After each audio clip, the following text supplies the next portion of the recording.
২৫০০-এ আবারও এক রাতে ৬ বাড়িতে ডাকাতি। টাকার জন্য স্ত্রীর গায়ে ফুটন্ত ভাত ঢেলে ঝলসে দিল স্বামী। জানাবো সরকার নির্ধারিত দামে মেলে না সার, কৃষকদের বিক্ষোভ। এবং সর্বশেষ জানাবো শেখ রেহানার স্বামী ও ছেলের নামে থাকা গাজীপুরের জমি জব্দের আদেশ। এতক্ষণ শুনছিলেন সংবাদ শিরোনাম, এবারে বিস্তারিত। তবে তার আগে অনুরোধ থাকবে আমাদের চ্যানেলটি সাবস্ক্রাইব করে বেল আইকনটি ক্লিক করুন। ২৫০০-এ আবারও এক রাতে ৬ বাড়িতে ডাকাতি। নারায়ণগঞ্জের ২৫০০ উপজেলার ব্রাহ্মণদী ইউনিয়নের দিঘলদি গ্রামে একই রাতে ৬টি বাড়িতে গণডাকাতির ঘটনা ঘটেছে। বুধবার গভীর রাতে মুখোশধারী সশস্ত্র ডাকাত দল অস্ত্রের মুখে বাড়ির লোকজনকে জিম্মি করে প্রায় ১,৮০,০০০ টাকা নগদ ও ৮.৫ ভরি স্বর্ণালংকার লুট করে নেয়। এই ঘটনায় এলাকাবাসীর মধ্যে চরম আতঙ্ক বিরাজ করছে। স্থানীয় সূত্রে জানা যায়, রাত আনুমানিক ৩টার দিকে ৭ থেকে ৮ জনের একটি মুখোশধারী দল প্রথমে আক্তার হোসেন ঢালির বাড়িতে হানা দেয়।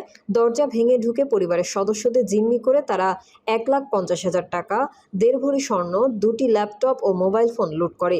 এরপর ধারাবাহিকভাবে তারা আব্দুস সাত্তার ভূঁইয়ার বাড়ি থেকে ৮০,০০০ টাকা ও ২ ভরি স্বর্ণ, জামান ডাক্তারের ভাটিয়ার বাসা থেকে ১০,০০০ টাকা ও ৪ ভরি স্বর্ণ, সজল ভূঁইয়ার বাড়ি থেকে ১ ভরি স্বর্ণ ও নগদ টাকা এবং নারিন্দী এলাকার 2টি বাড়ি থেকেও মূল্যবান মালামাল লুট করে। ভুক্তভোগীরা জানিয়েছেন, ডাকাত দলের সদস্যদের বয়স আনুমানিক ২২ থেকে ২৮ বছরের মধ্যে। প্রত্যেকের মুখে কালো কাপড় বাঁধা ছিল এবং তারা সবাই ছিল সশস্ত্র। এ বিষয়ে ভুক্তভোগী ও দিঘলদি গ্রামের বাসিন্দা মোহাম্মদ উজ্জ্বল খান বলেন, ২৫০০-এ ডাকাতির ঘটনা এখন নিয়মিত। এলাকাবাসী রাত জেগে পাহারা দিলেও মূল সমস্যা হলো পুলিশ অপরাধীদের ধরতে ব্যর্থ হচ্ছে। কেউ ধরা পড়লেও আইনগত দুর্বলতায় ছাড়া পেয়ে যায়। ২৫০০-কে ডাকাতের স্বর্গরাজ্য বললে ভুল হবে না। ডাকাতির ঘটনায় পুরো এলাকায় আতঙ্ক ছড়িয়ে পড়েছে। স্থানীয়দের অভিযোগ, প্রতি সপ্তাহে কোনো না কোনো এলাকায় ডাকাতি ঘটছে, অথচ প্রশাসনের কোনো দৃশ্যমান তৎপরতা নেই। এ বিষয়ে ২৫০০ থানার ভারপ্রাপ্ত কর্মকর্তা খন্দকার নাসির উদ্দিন বলেন, ঘটনার খবর পেয়ে পুলিশ ঘটনাস্থল পরিদর্শন করেছে, তবে এখন পর্যন্ত কেউ থানায় লিখিত অভিযোগ বা মামলা করেনি। সরকার নির্ধারিত দামে মেলে না সার, কৃষকদের বিক্ষোভ। সার বিক্রিতে অনিয়ম নিয়ে ক্ষোভে ফুঁসছেন রাজশাহীর কাকনহাটের কৃষকরা। তাদের অভিযোগ, এলাকার বিসিআইসি ডিলার তাদের সরকার নির্ধারিত দামে সার দেন না। বেশি টাকা দিলে সার দেন, তা না হলে ফিরিয়ে দেন। আটকে রাখা সার তিনি পাচার করে দেন অন্য উপজেলায়। এই নিয়ে বৃহস্পতিবার কৃষকরা বিক্ষোভ করেছেন। বেলা 11:30 থেকে 12:30 পর্যন্ত বিক্ষুব্ধ কাকনহাট বাজারে সড়ক অবরোধ করে বিক্ষোভ করেন তারা। এতে পৌর শহরে তীব্র যানজট শুরু হয়। পরে পুলিশ গিয়ে অনুরোধ করলে তারা একটি বিক্ষোভ মিছিল করে কর্মসূচি শেষ করেন। সমাবেশ শেষে কাকনহাটের বিসিআইসি ডিলার মেসার্স জিকে ট্রেডার্সের লাইসেন্স বাতিলের দাবি জানানো হয়। তা না হলে আরও বড় কর্মসূচি দেওয়ার হুঁশিয়ারি দেন তারা। সমাবেশে কাকনহাট ও আশেপাশের এলাকার প্রায় ২ শতাধিক কৃষক অংশ নেন।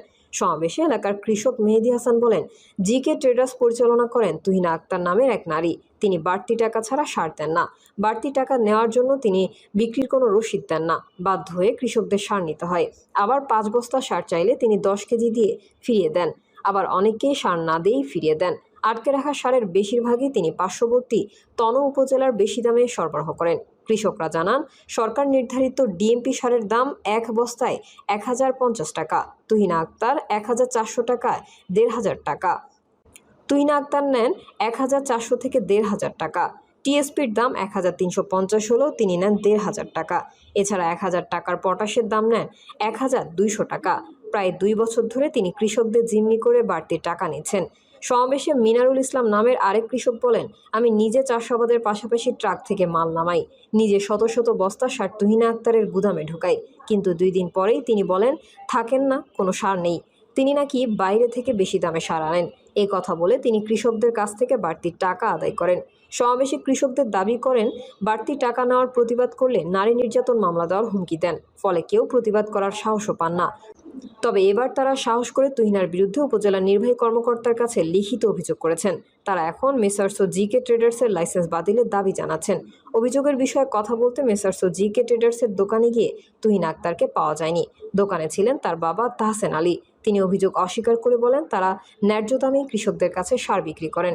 তাদের বিরুদ্ধে ষড়যন্ত্র হচ্ছে। গোদাগাড়ীর ইউএনও ফয়সাল আহমেদ বৃহস্পতিবার দুপুরে বলেন, গত সপ্তাহে জিকে ট্রেডার্সের বিরুদ্ধে কৃষকদের লিখিত অভিযোগ পেয়েছি। এরপর 3 সদস্যের একটি তদন্ত কমিটি করে দিয়েছি। তদন্ত কমিটি গতকাল শুনানি করেছে। উভয় পক্ষের বক্তব্য গ্রহণ করা হয়েছে।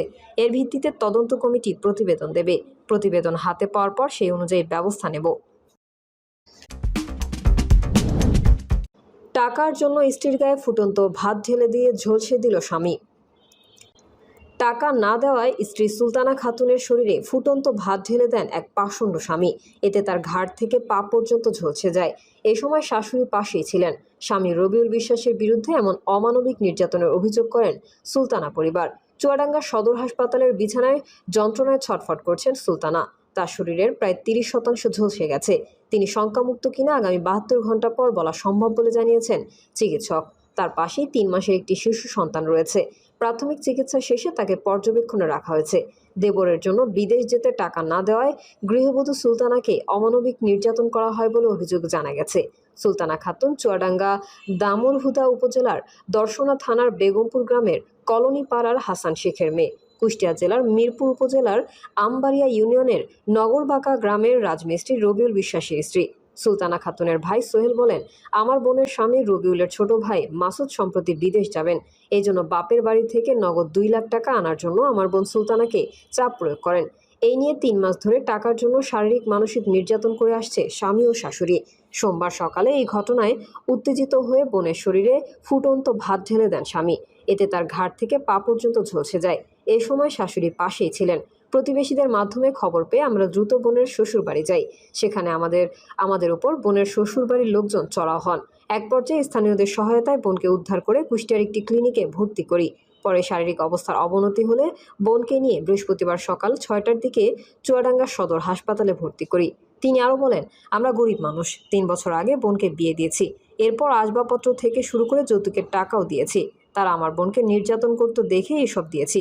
তবুও তাদের মন গলেনি। এই নিয়ে স্থানীয়ভাবে গণ্যমান্য ব্যক্তিদের সঙ্গে বসেও কোনো লাভ হয়নি। তিনি বলেন, মাস 3 আগে তাদের কোলজুড়ে একটি মেয়ে আসে। এরপর থেকেই তার ছোট ভাই বিদেশ যাবে বলে নগদ 2 লাখ টাকা দাবি করে স্বামীর বোনের স্বামী ও শাশুড়ি। নিজ নামে এনজিও থেকে টাকাও তুলে দিতে বলে। সম্মতি না দেওয়ায় আবারও মারধর করে তাকে। আমরা এর সুষ্ঠু বিচার চাই। দ্রুত আমরা মামলা করব। সরেজমিনে চুয়াডাঙ্গা সদর হাসপাতালে গিয়ে দেখা যায়, মহিলা সার্জারি ওয়ার্ডে মেঝেতে চিকিৎসাধীন সুলতানা খাতুন যন্ত্রণায় ছটফট করছেন। তার শয্যার পাশে মা, বড় বোন ও ভাই সোহেলকে দেখা যায়। পাশে নানির করে সুলতানা 3 মাসের মেয়ে। চুয়াডাঙ্গা সদর হাসপাতালের junior surgery consultant doctor Ehsanul Haque Tanmoy বলেন, সুলতানা শরীরে প্রায় 30% ঝলসে গেছে। শঙ্কামুক্ত কিনা আগামী 72 ঘন্টা পর বলা যাবে। প্রাথমিক চিকিৎসা শেষে নিবিড় পর্যবেক্ষণে রাখা হয়েছে। কুষ্টিয়ার মিরপুর থানার ওসি মমিনুল ইসলাম বলেন, এই ধরনের সংবাদ আমার জানা নেই।